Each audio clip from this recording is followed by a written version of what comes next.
Bonjour à tous, aujourd'hui je vais vous montrer comment utiliser le site Advetsum Screenshot et je vais vous montrer ces quelques options.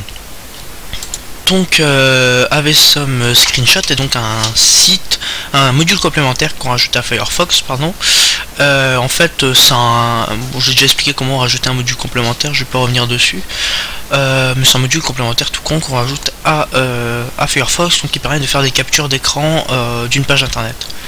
Donc pour le télécharger, vous allez tout simplement cliquer sur le lien que je mettrai sous la vidéo. Donc il existe pour Firefox, il existe aussi pour Chrome et Safari.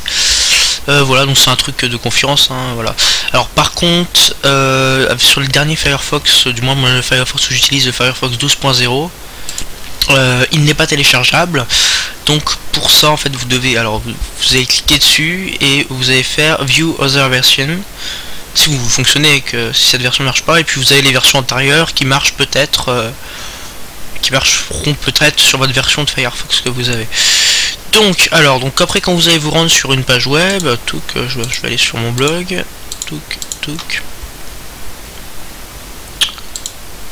voilà, donc moi je vais m'aller sur le blog des tutos. Voilà, je vais vous demander en fait de faire une impression d'écran dessus. Donc une fois que vous avez téléchargé les modules complémentaires, tout ça, vous allez avoir ce petit signe qui va s'afficher sur votre barre d'outils à gauche de votre écran, à droite pardon. Et donc vous allez juste avoir cliqué dessus, puis vous avez plusieurs options, soit capturer la part visible de la page, soit capturer toute la page. Là il y a d'autres options mais elles sont pas très intéressantes. Donc on va faire capture visible part. Donc là voilà, donc c'est un site, enfin un nouvel onglet qui s'ouvre avec la page que vous avez. Puis ce qui est bien, c'est que vous pouvez rogner des trucs, vous pouvez ajouter du texte, voilà, par exemple, vous pouvez mettre des flèches, vous pouvez entourer des trucs, voilà, et vous pouvez bien sûr, vous pouvez faire plein d'options, vous pouvez peindre, vous pouvez faire un peu tout ce que vous voulez en fait. Vous pouvez même écrire, vous pouvez même faire des traits, tout ça. Et donc après, une fois que vous avez fait votre petit montage, vous avez juste à cliquer sur Done ici, donc qui signifie sauver, et là vous avez une part visible. Donc vous avez juste à cliquer après sur sauver localement, et puis après vous enregistrez votre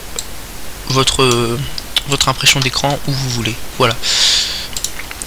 Donc alors là c'est pour l'option de capturer seulement la part de la page, mais on peut aussi capturer toute la page en cliquant sur Capture Full Page comme je viens de le faire.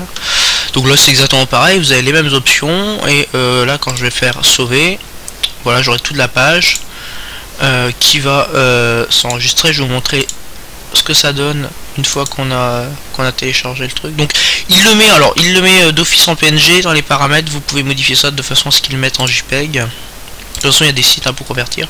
Et voilà ce que ça donne à l'impression d'écran. Voilà, donc là j'ai toute ma page qui est mise sur le truc. Voilà, donc c'est un site assez cool, donc qui permet de réaliser des impressions d'écran un peu plus poussées. Alors malheureusement ça ne marche que sur les sites internet, donc si vous voulez faire une impression d'écran de votre ordinateur, ça ne marchera pas, d'accord. Alors sachez qu'il y a un autre tutoriel où je vous montre comment faire des impressions d'écran, n'hésitez pas à aller le voir. Je vous mettrai un de diaporama à la fin sous ma vidéo. Donc si vous avez des questions, toujours n'hésitez pas à me laisser un petit mail à video.lecarinculture@gmail.com, j'y répondrai le plus rapidement possible. Voilà, merci d'avoir suivi ce tuto et à bientôt.